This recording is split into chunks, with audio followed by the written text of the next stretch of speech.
Bersama Bu Fitri, kalian akan belajar tema 8, lingkungan sahabat kita, subtema 1, manusia dan lingkungan. Dan hari ini, kalian sudah sampai pada pembelajaran keempat.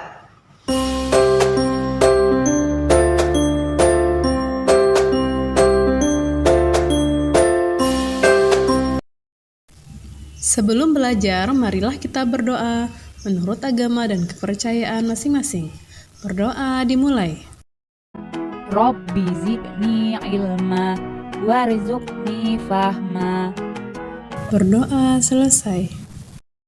Tujuan belajar kali ini adalah yang pertama, melalui video pembelajaran, siswa mampu menjelaskan jenis-jenis masyarakat dalam bentuk peta pikiran dengan baik. Yang kedua, melalui video pembelajaran, siswa dapat mengidentifikasi keragaman sosial di lingkungan sekitarnya berdasarkan jenis usaha dengan benar. Yang ketiga, melalui video pembelajaran, siswa dapat menyatakan sikapnya terhadap keragaman jenis usaha dari keluarga teman-teman sekelasnya. Pada pembelajaran yang lalu, kalian sudah mengenal beberapa jenis usaha agraris. Apa saja ya jenis usaha agraris? Ya, di antaranya seperti di bidang pertanian, perkebunan, peternakan, perikanan, dan juga perhutanan. Nah, bagaimana ya dengan jenis usaha yang lain? Apakah ada? Ya, tentu saja ada. Sekarang, simak baik-baik ya penjelasannya. Jadi, selain di bidang agraris, ada bermacam-macam jenis usaha masyarakat di Indonesia. Jenis usaha itu ada yang menghasilkan barang dan ada juga jenis usaha yang menghasilkan jasa. Nah, berikut ini adalah beberapa jenis usaha. Yang pertama, di bidang perindustrian. Yang kedua, di bidang perdagangan. Dan yang ketiga adalah jenis usaha di bidang jasa. Nah, sekarang akan kita bahas satu persatu. Yang pertama adalah jenis usaha di bidang perindustrian. Industri adalah kegiatan memproses atau mengolah barang dengan menggunakan sarana dan peralatan, misalnya mesin. Dalam perindustrian ini ada beberapa jenis industri, yaitu ada yang disebut dengan industri besar. Industri besar itu adalah industri yang menggunakan peralatan, modal, dan tenaga kerja dalam jumlah yang besar. Nah, selain itu, ada yang disebut dengan industri kecil. Industri kecil ini menggunakan peralatan, modal, dan tenaga kerja dalam jumlah yang lebih kecil. Nah, sekarang lihat di hadapan kalian ada sebuah gambar industri mobil. Industri mobil ini peralatan, modal, dan tenaga kerjanya diperlukan dalam jumlah yang besar.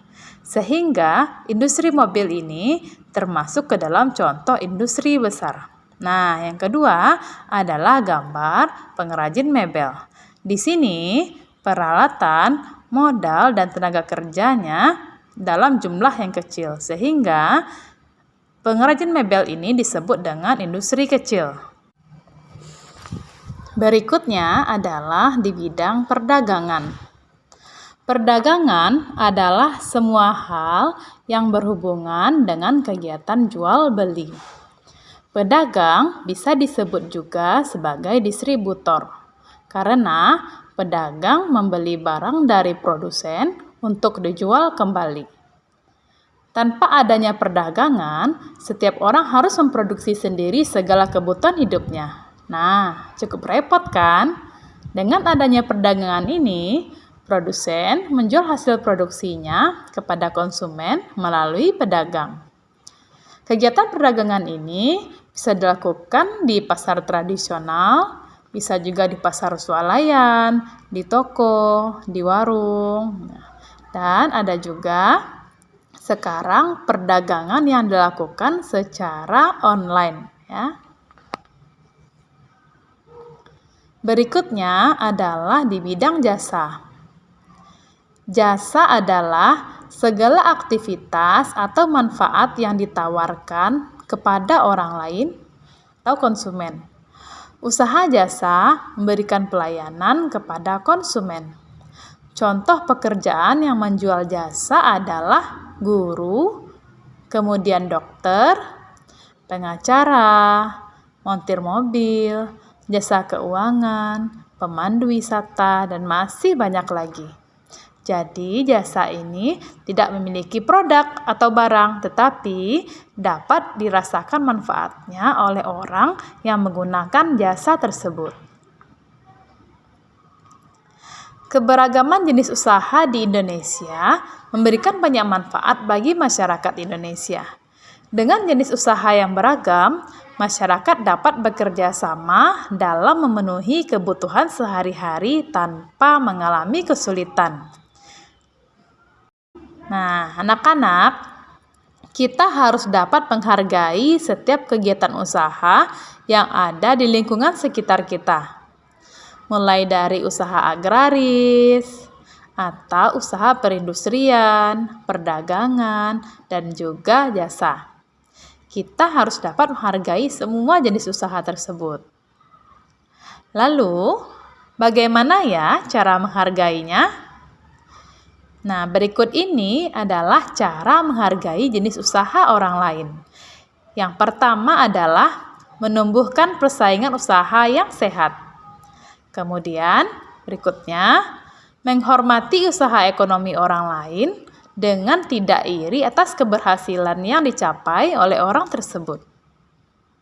Berikutnya, yaitu menjunjung tinggi setiap jenis pekerjaan yang dilakukan oleh orang lain. Dan kemudian meneladani keberhasilan orang lain dengan sikap yang positif.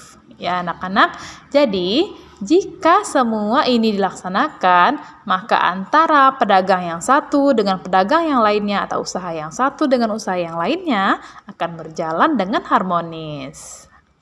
Baik anak-anak, cukup sekian ya penjelasan Bu Fitri kali ini. Semoga kalian dapat memahami materi ini dengan baik. Terima kasih, sampai jumpa lagi. Wassalamualaikum warahmatullahi wabarakatuh. Bye-bye.